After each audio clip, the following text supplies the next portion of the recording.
Thanks for listening. This is Ralph and Vicki's Off-Grid podcast with your host, Pete Rogers, and we're coming to you today from the Hunter's Blend Coffee Studio. Welcome back to Off-Grid with Ralph and Vicki. We're back. I'm your host, Pete Rogers, and today in this podcast, we want to be talking about turkey hunting. Turkey hunting is right around the corner, spring season coming on, and there's a lot to turkey hunting. We can't hit it all. A lot we can't cover it all at once. So what we're going to focus on today is bow hunting turkeys. Okay. And we'll probably cover all the species, even though there's not a lot of differences, but there may be, because I haven't been able to hunt anything except Osceolas and Easterns, so I don't know anything about Rios or Merriam. So let's talk about bow hunting turkeys. So with that, we'll go using a blind, and then we'll go not using a blind. All right. Most successful way bow hunting is a blind.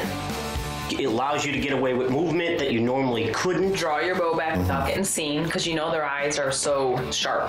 They're going to see. Yeah, these are the hub style blinds. Bottom right. Anything that's easy to set up if you're on, if you're trying to move a little bit, running and gunning with archery equipment and a blind is a pain in the butt. Let's call it what it is, Pete. You know what I mean? Most people, it's too much to do. Yeah, it is. But all you gotta do is a little scouting. That's all. And honestly, turkeys, they aren't afraid of a blind if you put it up. No. If you're deer hunting, you go put a blind up deer and come out and look at your blind, and they're going to run the other way. Go. Turkey hunting, you can go out, find out where they're at, set the blind up in the morning even, and get in it. In the middle of a field. In the middle of a field, Heck, and they're going to come by you. At night, amazing. If you're not too close to the roost, you could set it up and put your decoys out, and you'll have birds right there. Yeah. If you've done, like Vicki said, you're scouting. Yeah. And honestly, that's probably a big key of bow hunting with the turkeys is doing a little scouting, so you're prepared if you're going to use a blind. Like you said, running and gunning carrying a big old hub style blind with you, it doesn't work real well. No, but what about with that though? If you are running gunning instead of a fully enclosed blind, what netting. About the netting? That's what I was looking for. Absolutely works good. A pair of snips, a little handsaw, and netting, and some cable ties. Really, we have little packs like that, or you can even actually grab, you've seen a lot of different companies make these camouflage umbrellas. Yeah. To put over your tree stand so you're not wet. That little umbrella can do a world of good breaking up that front end of trying to draw. Yes, it can. And there's actually one on that topic. There's one that I tried last year called Turkey Fan. You may have seen that at the ATA show. It's like an umbrella. Where it's on a pole and you just slide it open and you get this massive fan with an artificial head in front of it, and you can just sit behind it. You can actually walk up to the turkeys with it, but it's so big you can sit behind it as a cover, and then you can move it from side to side. Montana Decoys makes a giant, oversized, strutting turkey. It just folds up in your pocket. It's a spring-loaded thing. Opens up. You just carry it with you, right on the front of the bow. Boom, and you do the same thing. So it has that spring steel. Yes, sir. And you grab your wrist two different ways. You twist it. It folds up. Yeah. It took me like 8 years to figure those out. Like you can't figure it out. I still have to do it for me. Whatever. I haven't seen that one, but those are blinds as well. Yes, sir. Oh, okay. Yeah. Right. Yeah, because you're spot on. Yeah. Because when we talk about blinds, we're talking about something that's going to conceal your movement to get your draw. Now, there's people, and we've been successful with no blind. Right. But let's talk about the blinds first. Okay. And is your technique different in hunting out of a blind versus not? Meaning, have you noticed that your calls are more muffled in the blind? Do you have to call louder if you're inside the blind than if not? Because does the hub style blind kind of contain the calls, or do you notice any difference or anything like that? I think common sense, yes, it would it does muffle the calls. But we get right up to the window. Okay. And we'll hit our boxes, or we'll do our slates just real close. And I don't think that's really ever been a hindrance. No, and again, it goes back to like when we're hunting turkeys here at home in Illinois.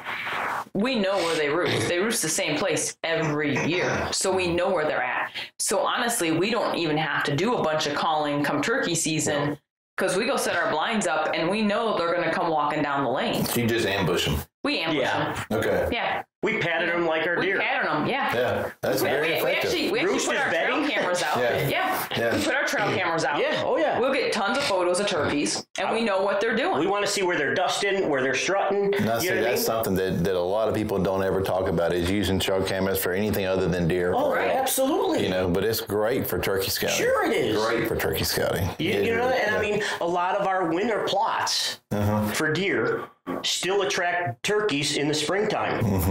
You know, we let them just stay there naturally for the wildlife. Right. So, you know, that there again, it goes back to the food, cover, and water. Same things that we like. Yes. Right. Yeah. So you use the trail cameras to stake out where the turkeys are traveling from. You say historically you know where they're roosting, but what if you're not hunting here at home? What if you're going to another area where you don't know where they're roosting? Right. And you want to hunt out of a blind? How do you just walk me through that process? Sure. You know, hopefully, you know, we're going to get there middle of the day or depending on whatever time you get there. And that evening, we're going to go and we're going to try to listen and glass and locate where the birds are. Okay. You know, I'd rather... If they're where we can actually hunt them. Yeah.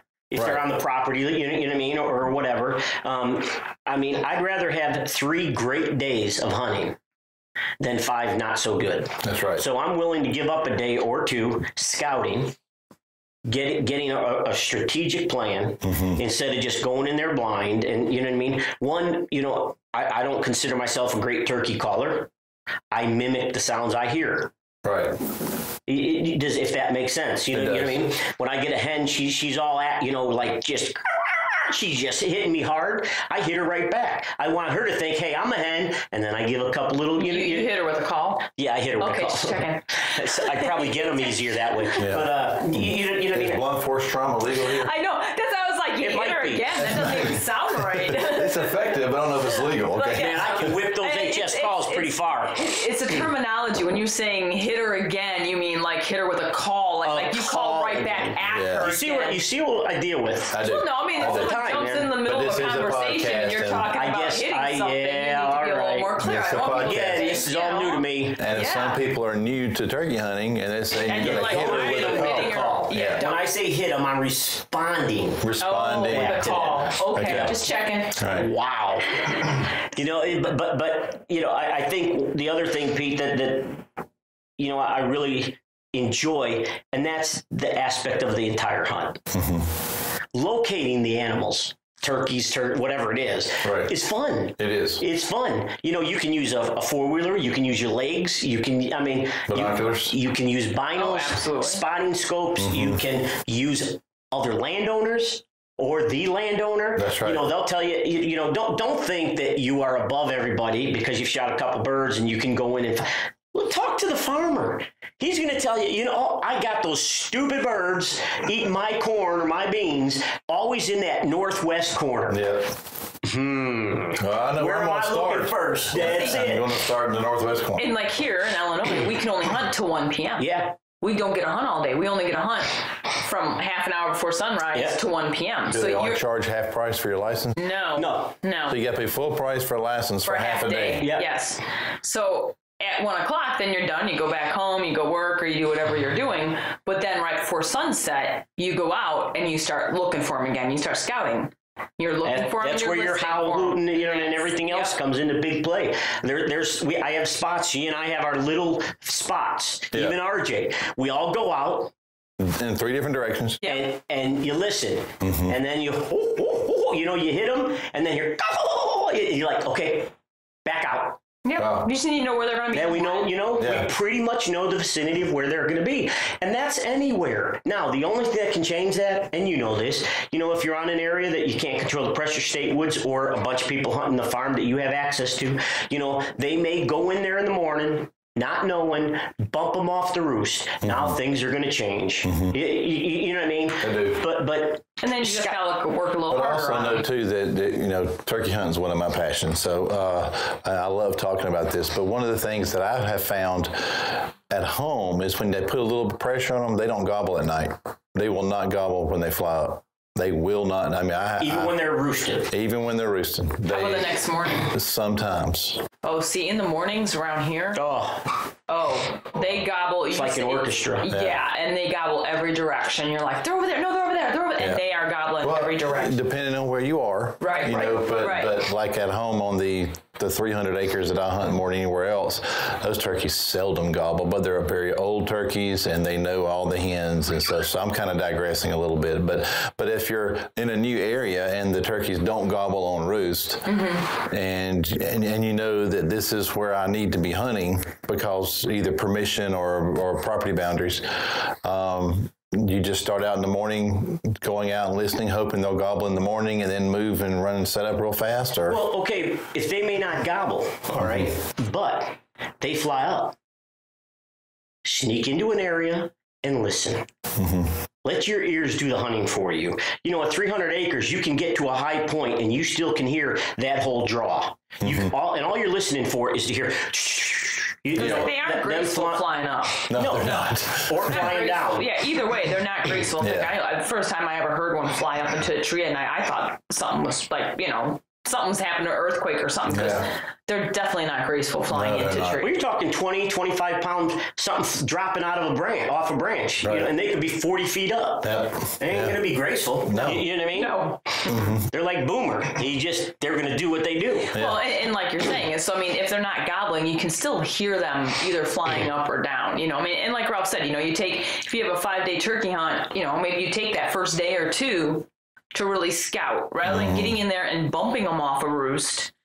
Take that first morning, wait and just listen. Don't go in too far. Right. Just wait and listen, see where they're coming down and figure it out. A lot of states don't stop at 1 o'clock like Illinois does. A lot of them are full day. Florida's a full day state, but so here in Illinois, we'd have the afternoon to kind of watch and see what they're doing. But in other places, if that's that first morning and you're scouting and you hear them, I mean, there's an opportunity where maybe you hear them fly down and like, okay, well, maybe that's where I need to be set up in the morning. But right now we can go ahead and try getting a little closer to them and see if we can't get something to happen. Right. Right. You're only as aggressive as you want to be. That's right. You know what I mean? And if you know you're running out of time, you're going to be a little more aggressive. There are people that are definitely killers. You could put him somewhere and that turkey's going to die. It's going to die. Yeah. There's no way around it. Yeah. Like Matt Moret.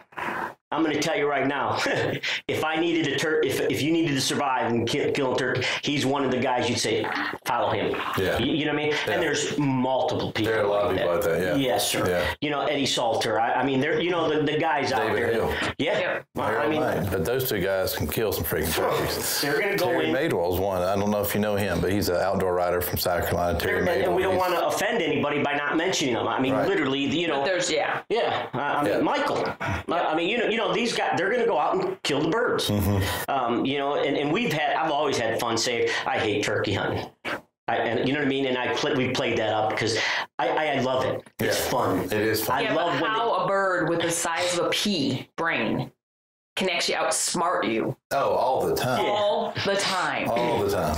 Here's what's cool. I like the bantering with the turkeys back and forth. That's communicating with them, and then more than anything is your movement is so critical. I mean, there's times you think you see them blink your eyes, you see, and you're like, oh no, or I love when they start look at you sideways. Yeah, they're giving that big eye on the one head side. Goes up and and they're looking at you. Which is why the ground blinds are so nice when you're trying to bow hunt. Oh, and then they flip their wings and it's all over. It's all over. Oh yeah, you know that. You're like, all right, take them quick.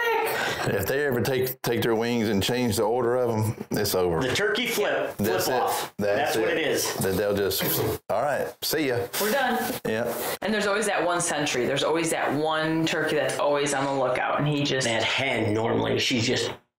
And right when you think you got him killed, he stops at 55 yards and turns right around and walks away from you. That's why the passion, especially with the guys with the gun hunting, they're trying to reach further and further because they have that situation and they don't want that ever again. Yeah. But where do you draw the line?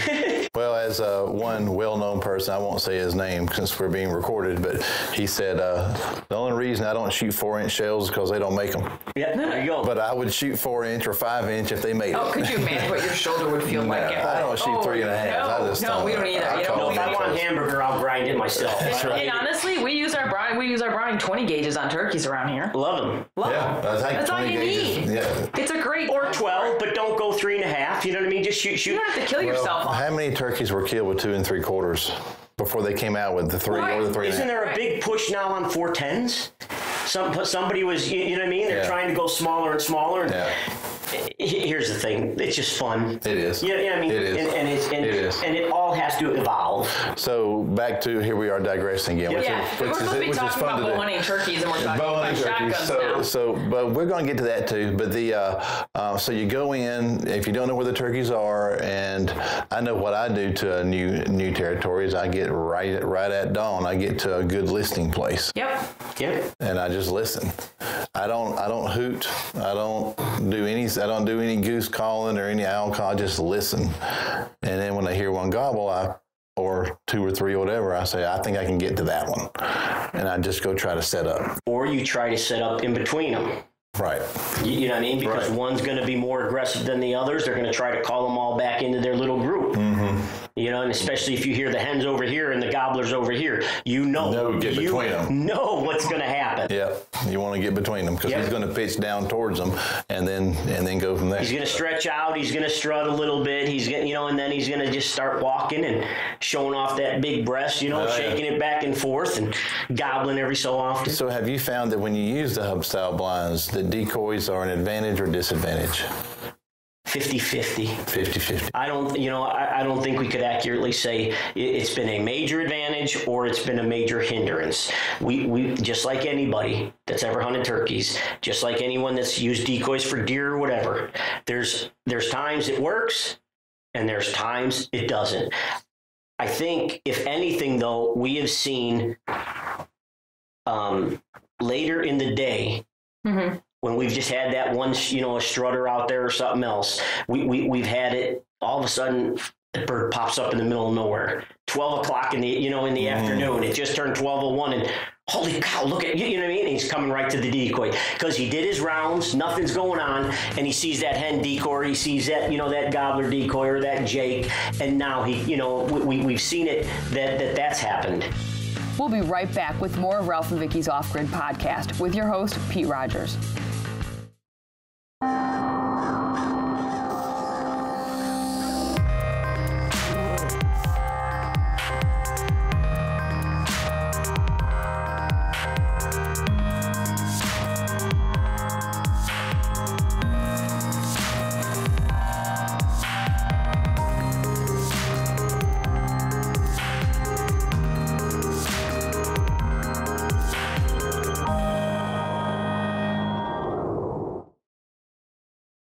Welcome back to Ralph and Vicki's Off-Grid podcast with Pete Rogers. We're coming to you from the Hunter's Blend Coffee studio. Now let's get back to the show. So in that, when you use decoys, if I heard you correctly, you want to have a combination. You don't want just like 3 hens. You want a hen and a jake or a hen and a gobbler. You want a strutter out there if possible, or not? Or do you find that I think you got to play it by ear. You'll witness in your own hunting setup what works and what doesn't. Mm-hmm. I got to tell you, some of the things that like some of your decoys today, they're so realistic. Oh my gosh, but like some of the Montana decoys, it's a flat decoy. It's two-dimensional. But what's really cool is you can tie a string to it. If all of a sudden you're out there and you're watching the birds flaring, you just pull that string and yank, and the thing lays down. Now you don't have to crawl out there. You haven't hindered your area, and the decoy is just laying down on the ground. We've killed birds by that, just removing it from your blind. And then you don't have to get outside the blind. Yeah. Because you never know where that big long beard's sitting out there, at 150 yards. That's right. Looking. With that eyesight. Oh, yeah. So, because I've noticed that I'm not a big decoy guy, okay? Because I like to run and gun a lot, and it's just something else to carry. And then I've killed a lot of turkeys without decoys, but I know that they do work. So you're saying 50-50 that use a jake or a male decoy in conjunction with a hen. You ever use a male decoy alone? Mm-hmm. Yes, sir. We've used them where the fan's up, you know, and you can pull the fan down. We've, given movement, and I think that's definitely has helped. Oh, yeah. You know, but then again, I mean, we use just fans. I was going to that next, so explain that. A fan, is it just a turkey fan or turkey tail, you know, or like the fans. Is it a real one or an artificial? Either one. We have our real ones just because they're easy. They fold up. They put in your pocket. You know, and we get them. It's like that added thrill. Okay. That here you shot a bird. You take the fan. You work it. So it's pliable. So you cut it off the turkey. Cut it off the turkey. Clean it out as best you can. Get as much Put meat borax, off of it as you know, can. Get it or salt it down, and then as it's drying, you work it. Keep working the fan. Okay, you open and close, open and close, open and close. And this is a multi-day process. This is more than a multi-day. It's in the garage, and when I walk in the garage, you know, I just open it up and close it, open it up and close it, you know, just to keep it working. Because you don't want it to get stuck in one position, so you want to keep it pliable. Okay. And it's just fun. Yeah. It's just now you're using a bird that you shot to decoy another bird that you're trying to shoot. Oh, yeah, I know. You know what I mean? It just gets their attention to know that's all. I mean. Yeah.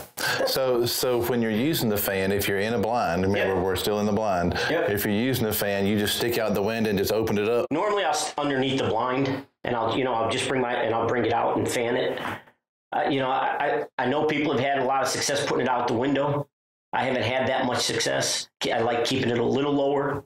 You know what I mean? You just reach underneath and open it and close it, open it and close it. Just bring them in closer for that shot. Slowly, just follow what the bird does. You know, like sometimes the strutters will come in and their tails will be down, and then all of a sudden it slowly comes up to a full fan. Right. And then they might slowly kind of start putting it back down, or they turn around and then also you see the stripes, you see the white quills and stuff like that. So that's what you're going to do. You're just going to simulate what an actual strutter's doing out there, but with this fan. But for somebody who hasn't seen a lot of this, that's why I'm trying to go through there. And the other thing too is make sure you're not doing this on public ground that someone else is hunting very near to you. You will get shot. Well, there's a high likelihood. We want to emphasize that. Yes. Since this is more audio, it's just like they say about elk hunting. You don't decoy during gun season for elk. You don't decoy on public land for turkeys with fans. Yeah, I don't decoy at all. First off, you're trying to be totally concealed, full camouflage, face, hands, the whole 9 yards. And then all of a sudden you're opening up a fan. Just please. With movement, and it's a very, so make sure that you're safe and that it's a private land, no other hunters around. Right. Or if they are, then they're aware of what's going on. Right, because spring turkey hunting is pretty much any weapon. At least it is in Illinois. It is in Florida. So you can be out there bow hunting. We can't use rifles. Right, Shotguns or archery. Well, many states are. Many states. That's what I'm saying. Is it's usually like a shotgun in an archery season. If you want to try shooting it with your bow, you can.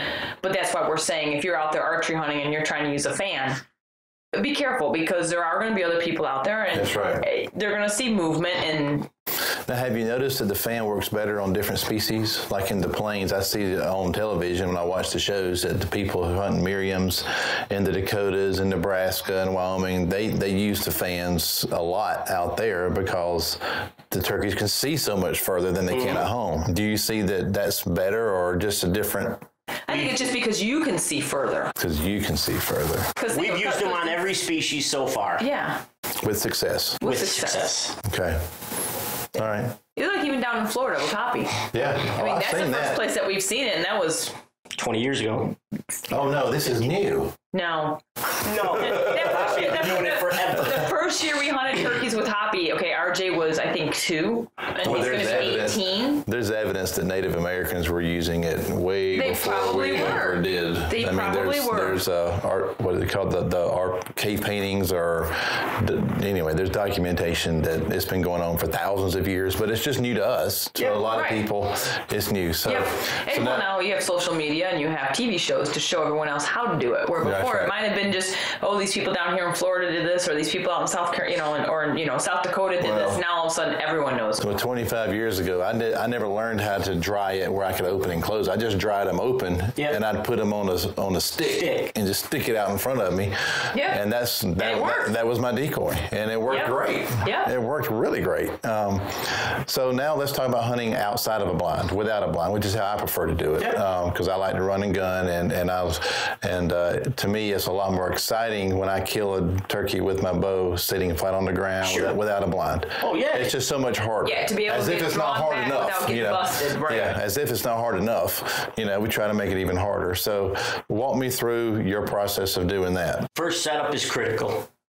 Having a tree in front of you, a big tree, having some brush or something, and your backdrop is critical. These birds have the ability to pinpoint movement.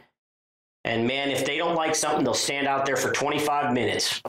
Looking, you know what I mean, and waiting for you to commit to secure their thought process. It's a predator. I'm out of here. I mean, really. And turkeys, they have predators on the ground. They have them above, so they're always, they're on 360 degrees. They're looking because they don't want to get killed. Yeah. Not from a hunter, but anything. That's right. You know what I mean? So they're bigger prey. So setting up is very critical. Having like a tree or two to break up that movement. So all you just a little bit here. Having your bow, the ability to have a little stand that the bow is standing upright. Like a Bowjacks. Like the Bowjacks, yeah.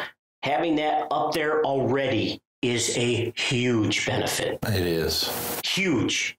Now, people are going to laugh at this, but you can go to these big retailers and buy these little fake leaves. Apply them with electrical tape like we've done on the limbs in that. You'd be amazed. It doesn't add hardly any weight. It doesn't do anything to your shooting.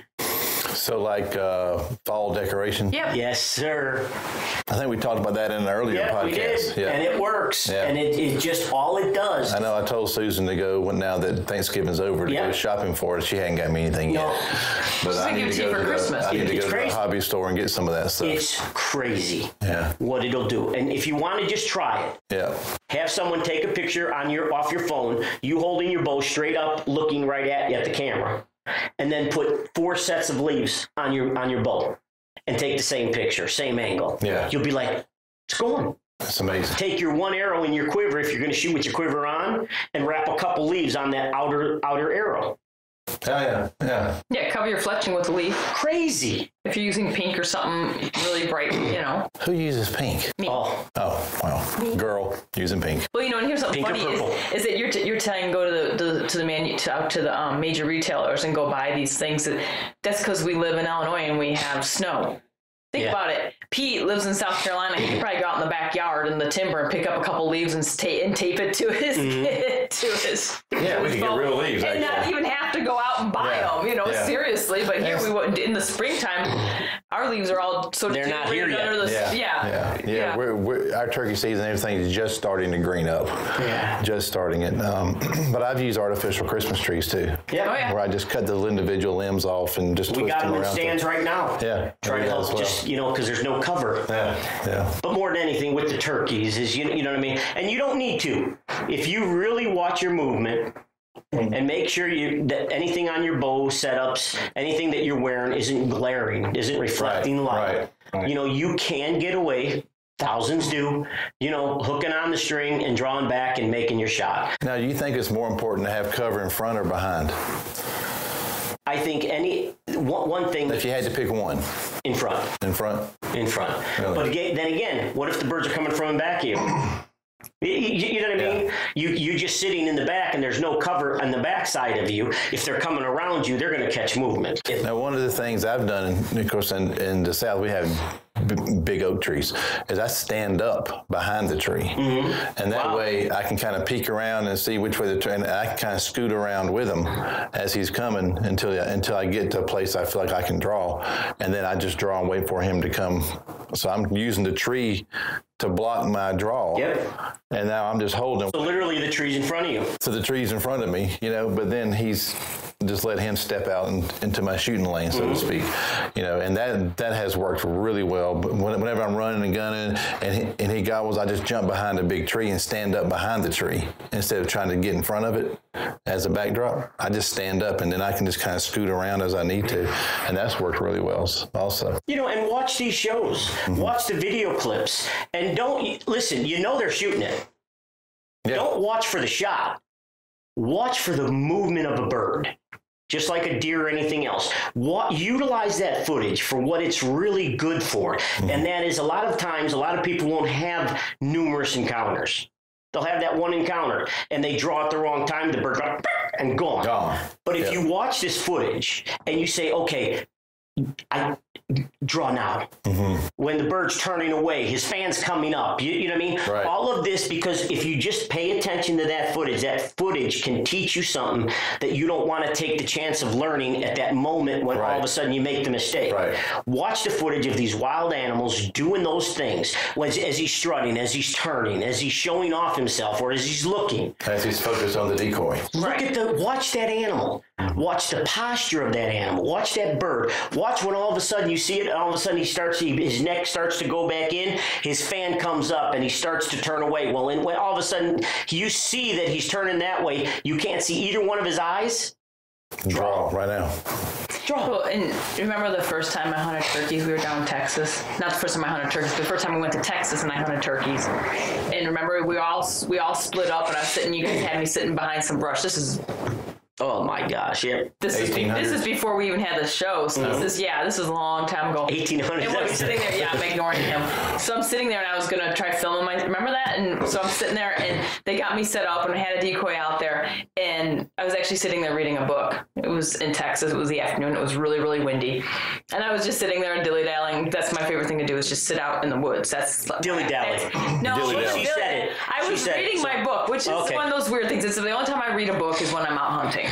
It's the only time I can actually sit and just read, but I can listen to everything. Anyway, so I was sitting there, and all of a sudden I hear a turkey. Excuse me, I hear a turkey, and I'm like, I have a decoy out there, and I look up, and I'm like, oh, there's the jakes are coming across, and I'm like, sweet. I'm like, I'm gonna give me a bird. And they came over to my decoy, and I drew back on them, and they busted me. This is the first time I've ever actually hunted turkeys on my own, and we were down in Texas, and I drew back. And they busted me, and they're like, and they go walking off, and I'm like, she's a full draw, and I'm at full draw, and they go walking off, and then out from behind this brush comes a big old Tom, big beard, dragging down on the ground. I was like, sweet, suicide. The bird was suicide, and I filmed myself. I got the whole thing on film. She drew on the jake, they busted her, and all of a sudden the gobbler comes from her right. And I'm already full draw. I was like, God, they ran. Oh. And I got him. That don't happen with me. No, that don't happen with me either. That's never happened with me. No, I don't. Not even with a shotgun. That's never happened with me. But again, you guys had got me set up. We had some decoys out there, and I had some bushes stuff in front of me where I was, and I was sitting on a chair behind the bush where I could still shoot over the brush, you know. But I was just kind of sitting there waiting, and I could see them coming across this pasture, and I was like, okay. Don't happen. That's not normal. No, it's not. That's just not normal. No. Some people just have all the luck, I guess. Yeah. So with that, there's been a push lately, I don't know how long it's been, for a little bit of controversial area here of shot placement on turkeys with arrows. It's been a big push lately with these really big broadheads to shoot them in the head, to decapitate them. Because either you get them or you don't. Either you get them or you don't. And there's a lot of brands out there that do them. Some of them are as much as 6 or 8 inches wide, and they're shooting for the head with archery. Do you have any opinions or comments on that? Here's my opinion. My opinion is kill them. Okay? We still have we like coming right up the leg. Because right where the leg goes into the body, there's all the vitals are sitting there. That breast is just a breast. When you skin them, you see all that meat and tissue. The best thing I would tell anybody is skin a bird. Skin a bird. See, do an autopsy. Learn for yourself where all that sits, because I'm the type of guy, I could read everything and I don't comprehend a lot. I'm a hands-on person. And when I did that, I learned immediately, even though listening to people aim for this, when I saw it for myself. Saw where the vitals were located. Right. Yes. And it's straight up their legs. Yeah. It's sits not right there. front, Yeah. you know, where most people, if you're bow hunting, you're thinking, if I shoot him in the chest, just like a deer, that's not where the vitals are. They sit low. They sit very just low and above back. the hip. Very low and back. And, Yep. just so the people don't call in or write in about this, when you're dissecting animals, it's a necropsy, not an autopsy. So I don't want somebody calling in and saying, you know what you're talking about. Oh, what's it called?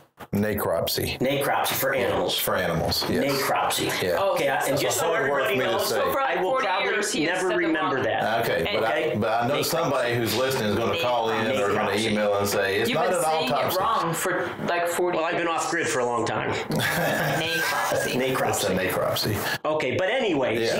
you know, I think I've learned way better that way. Yeah. And you know, I say I've always shot for just below the wing joint. On the broadside Okay. shot, and just below the wing joint. I find where the wing is and go just below, which is what you're saying. That's right up the You know, leg. up the leg. as or he's wing. facing away from you, try to break him down, break Yeah. his spine. Yeah. You know what I mean? But anyone, I think I can safely say this, probably ruffle some feathers. Bum, bum, bum. But anyone ruffle who's some feathers, that's a attempted, good- yes, ruffle some feathers. No pun. Anyone who shot a turkey has probably shot one and not recovered it With a bow. Yes. with a bow.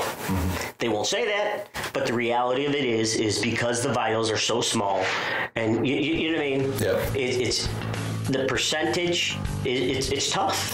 It's a tough deal, you know, and I mean that's one of the challenges. We'll be right back with more of Ralph and Vicki's Off Grid podcast with your host, Pete Rogers. I've seen the proof. I know the truth. This is what I was made to do. I was born for this. Welcome back to Ralph and Vicki's Off Grid podcast with Pete Rogers.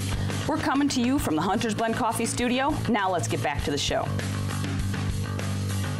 About it. And one of the things too that doesn't help on that is that a 3D archery target where they put the kill yeah. ring is not in the right place. No. No. It's far too high and far too forward. But that's where people get trained through Yep. their mental, what's it called? Muscle memory. Muscle memory of, well, this is where I shoot at my target. This is where Yep. this is where the 10 ring is or the 12 ring is on my target. But I'm like, no, you need to be down here. And unfortunately, it's not just on turkeys, on bears. No, it's on everything. Yeah, you know, on it's- 3D yeah. targets. Yeah. But you're right, on the turkey, it's, and like you were talking about the bigger broadheads where you like go ahead and, you know what, if that's what you're going to do, that's great because either you miss or you don't. You know, you're going to hit them or you're going to miss them. That's it. It's one or the other, you know. I like to go up the leg with my regular broadhead setup, you know, and just Yeah, personally, I'm not really sure how I feel about it. I don't like watching it on television. The Yeah, head no, flying in that's one a- direction, the body going another. I just don't think that's good for promoting the sport. That's just my opinion. Other people are going to well, feel you have differently. those the people that are on the fence, and you Yeah. are going to offend them, and Yes, you would rather and- have them come onto our side than to jump the other way. Yeah, and I just think it's a higher percentage shot to go for the body. That's just Pete. So having said that, I did a story last year on broadheads for turkeys and talked to a lot of different people. I may have spoke to y'all about it. I usually do if it's an archery story. But, there's a big thing now for these 2-inch broadheads. We've talked about it before about smaller heads for better penetration. Do you have any opinions or comments on it? And some people have said that when they are going to bow hunt for turkeys, they will lower their poundages than they do for deer, go down to a lower poundage on their bow. So let's talk about all that kind of stuff that you would do for turkeys that you wouldn't do for other animals. Spitfire gobbler getter. I've killed, I couldn't even tell you how many, Do they make them anymore? I don't know. The gobbler getter? But here's the thing, if you have a Spitfire and you've shot it, you could change the blades and just round the tip off. Because it thumps Blunt hard. trauma is what you want with cutting surface. Okay, I don't know what a Spitfire looks like, so you got Spitfire is a 3-bladed mechanical. Okay, it's a 3-bladed mechanical. Yep. Okay. You know, and that blunt trauma on the front of the tip, you know what I mean, really creates more of that kinetic energy shock on the animal. Breaking stuff is what, you know what I mean? Because on turkeys, you don't want the arrow to go all the way through, correct? You want it to stay in them? Pros and cons, Pete. You know what I mean? And we're not going to sit here claiming that we know it all. Okay. We've killed them on both situations. Okay. Complete pass-through. They don't even know they were hit. They jump around a little bit, or they run 20 yards, and you watch them all of a sudden do that dance. You know what I mean? Yeah. And they're, you know, and they're down. What did they do? Oh, okay. They're down. The flop, you know what I mean? They're done. And then you've had some, I remember one of the first birds I ever hit, I used with a game tracker, the old game tracker. With the string? With the string, putting the stabilizer. Yeah. And then we made a bracket where you could shoot it almost even with your arrow so it didn't create any drag. Right. You know what I mean? And I remember shooting one of the first birds and watching, I hit him, arrow stayed in him, and that bird takes off and starts to fly, and I'm watching that line go off like I just caught a sailfish on a reel, and it goes, and I said, I ran out of line. Yeah. What do you do? My first reaction was get up and run. Yeah. You know what I mean? Try to, stay on the line. But, I honestly liked the tracker line for turkeys. Yeah. It was a good concept. It helped. It was a good concept. Big time. And then I remember seeing different products guys were coming out with. There was one that the insert actually floated in the shaft. The insert. So, and there was a stop on the shaft with fishing line attached to the insert and the back of the arrow on the knock.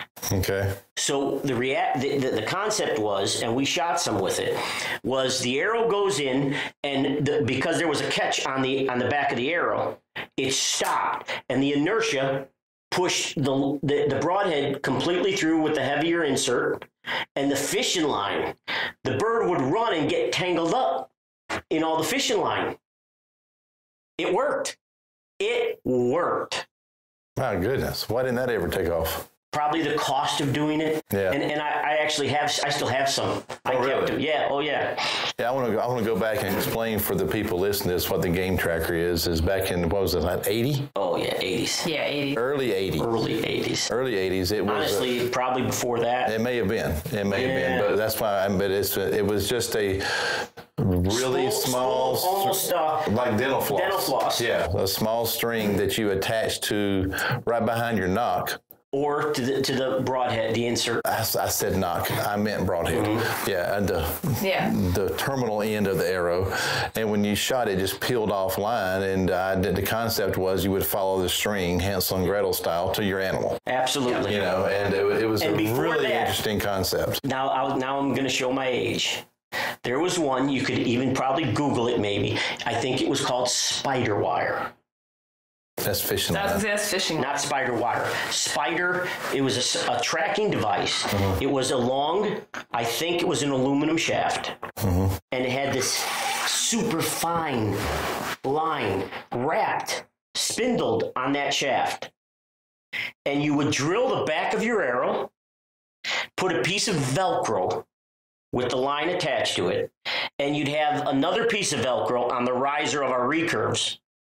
Yep. And when you shot, the Velcro would attach, this line would come spewing out, and I mean, it was super fine.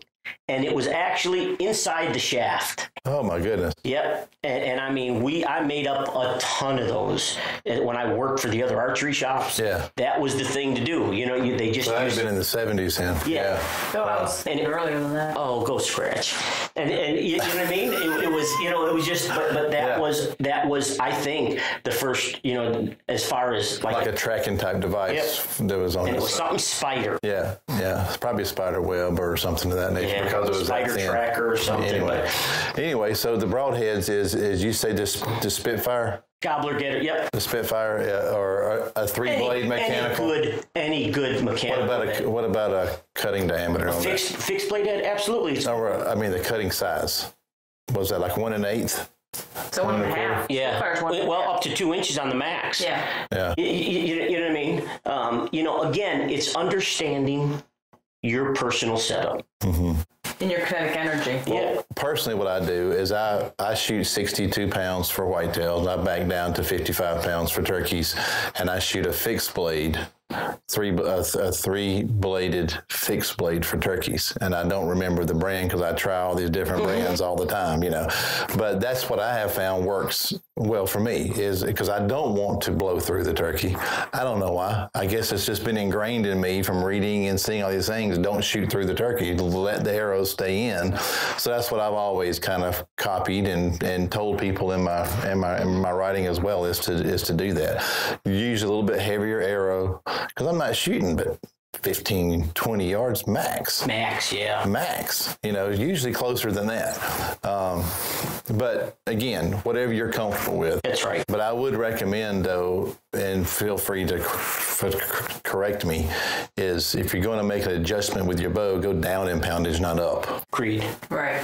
Yeah, you want to be able to draw that bow back as smooth and as slowly as you And can. be able to hold it for perhaps hold it. Even though you may have an 80% let off, you may have to hold it for 3 minutes. Yep. Try doing that in practice and see if you can still hit what you're aiming at. Right. 3 minutes is a long time buddy. to hold back the bow, even if it's 80% let off. You're still only holding 14 pounds, but that's a long time to hold actually, it. it's not so much holding the bow back, but the weight of the bow itself in your bow hand there. That's what holds. That's what you get tired. Yeah. Now, the thing to learn from that, and I learned it years and years ago, I came up with a little way of helping for me to hold a longer period of time, is I come here and I'm at full draw. So just picture yourself at full draw if people are just listening. And all of a sudden, you're going to have to sit a long time. At full draw, if you're on the ground, you can put your bottom limb in the ground, not, just touching the ground, and drop your elbow down along your chest. They're still holding the full. Still holding. Back. And the only movement you have now is bringing that right elbow or that left elbow up to your anchor. The reason being, now you're not just free, it's just not on your upper body shoulders holding and holding. Yeah. Now you're using your body, your trunk to hold that longer. Okay. Amazing how much longer you can hold that at full draw. And resting that limb down on the ground just gives that other little added thing. The bow's not sitting there shaking. And you have that locked elbow down here against my chest. So I've literally bridged it to hold for a longer period of time. Works great elk hunting and everything when they're held up and you're caught at full draw. Drop that elbow against your body. Even if you're in a tree stand or standing up, you can't sit your bow on the ground. No, but you can take bring the that finger down off the trigger. Yeah. You know what I mean? And just keep, because you're still release. All you're doing is from your anchor position. Let's say you anchor right underneath your chin or right at the corner of your mouth. Right. All I'm telling you to do is drop your elbow down along your chest, along the side of your body, and bring your release down below your chin on your chest. Okay. And now you're not holding this. You're locked in. So you're just sitting there holding it. Okay. That's a good tip. That's a good tip. Try it. I will. Yep. I will during my practice. Which goes back to what we said before is practice like you hunt. Try all these things. Practice sitting down. Practice sitting flat on the ground. And we're not telling people to go out and buy a turkey target 3D. Right. Although I truly believe that is the best way. And take a piece of cardboard, cut out a turkey silhouette, spray it all black. No markings on it whatsoever, and learn to come up with your pin or shooting instinctive and pinning it every single time. Yeah. Now we're not asking you to go out and spend a bunch of money, getting cardboard, make your own targets, your silhouette. Come straight up the leg, muscle, the center of the body, straight up the leg. Absolutely, because on any shot. Anyone that's done it a fair amount of time, they can't tell you when they made a perfect shot because that memory took over. However, make a bad shot, you know it. Know exactly what you did wrong. Exactly what you did wrong. So if you can create that muscle memory. Okay, so if the turkey's facing you, where do you aim? I'm still going for the vitals. So where am I going? I'm going right in between the legs and coming up. You're going to cut the beard off. I go where the beard enters the body. Yeah. Yeah. You're going to aim on the beard, though. Well, it's depending on the size of the beard, Absolutely. obviously. Right. But I'm coming. That beard's sitting right in the center. For the jakes down that I kill, I go right under the beard. There you go. No, but you know what I mean. You're going to once you learn, if he's facing you. Yeah. Yeah. What is it? I don't know. Inviscerate? No, he's talking about his autopsy. No. Necropsy. Necropsy. Yes, a necropsy. When you do a necropsy and you turn and you look at that bird all completely, your mind will tell you. Your mind will say, "Hey, dummy, look. You're aiming the wrong spot." Yeah. That's why. Yeah. Just take the time. Yeah. You know, and that's a very valid point. You know, that's a very valid point, is to see where they are on the animal. Absolutely. And rotate it. Yeah. And rotate it. And you're going to see visually, your mind will take over and go, ha. And that's why I didn't get that other bird. Yeah. I hit it over there. Especially if they're walking away from you, we tend to shoot way too far up the back. Oh, It's absolutely. right where the tail feathers come out of the body is where you want to go in. But then, if you hit it high and you still break the neck or the spine, you got your bird. Yeah. But let's go. If you truly teach yourself how to do it by looking at it, and you probably go online and see Necropsy. Necropsy. I told you, I ain't gonna remember that. A necropsy of a turkey, of a deer, I remember the first time I was going Cape Buffalo hunting. Right? I mean, I went to the library and tried to get all photos to see. To see where the vitals are. Yes, sir. Yeah. Because you heard all the other rumors. Now they got books that have the little diagrams and show you everything. But the clear layers, you can see every lip. Do it. Take the time. Yeah. And you will answer your own, questions. Yeah, it'd be nice to have a 3D turkey decoy that had the vitals on it, not just scoring rings, but had the outlines of the vitals, which what I do is I just take a Sharpie and draw them on there. Or I've even, back in the day, I haven't done this to my newest one, but I've taken a hot piece of metal and burned it in there. Just burn the lines in there so that it stays when the rain. We'll cut a tennis ball in half and put it on that silhouette, because that's about what you're shooting for. Well, that makes me feel like I can't hit it.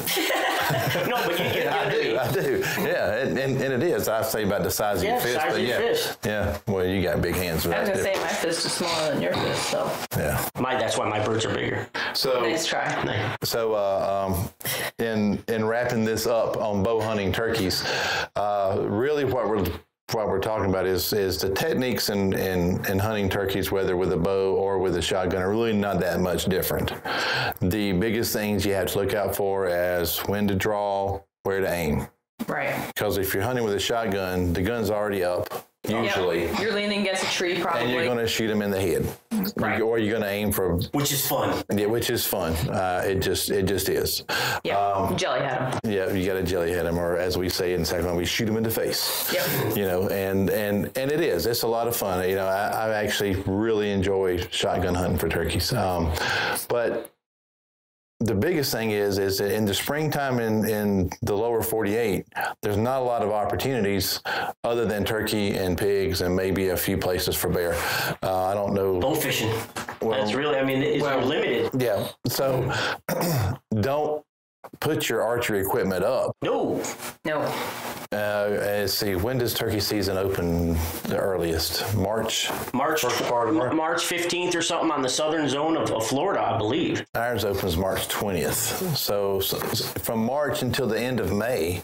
Check your regs for wherever you're going. Yeah, check your eggs. But somewhere in the country, you can hunt turkeys for 2.5, 3 months. Oh, yeah. From March to May, all across the country. And on that,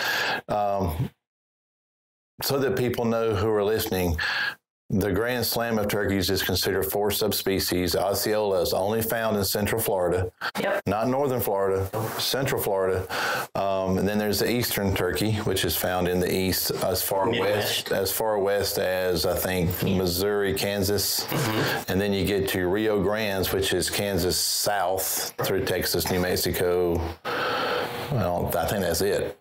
There may be a few. Oklahoma, maybe. Yeah, the NWTF has a good map. Yes, that's where you go to, yeah. And then the Merriam's. Your western, right? West and north. Which is the western and north. So, but go to the National Wild Turkey Federation, look on their website. They got great maps to show you how to do that. Some states have multiple species. Right. Yep, and hybrids. Yeah, and hybrids. Kansas has hybrids, and the Rios and the Merriam's are all in Kansas and Nebraska. A fair amount of states have. Oklahoma, yeah. And there's, I think it's Washington State that has.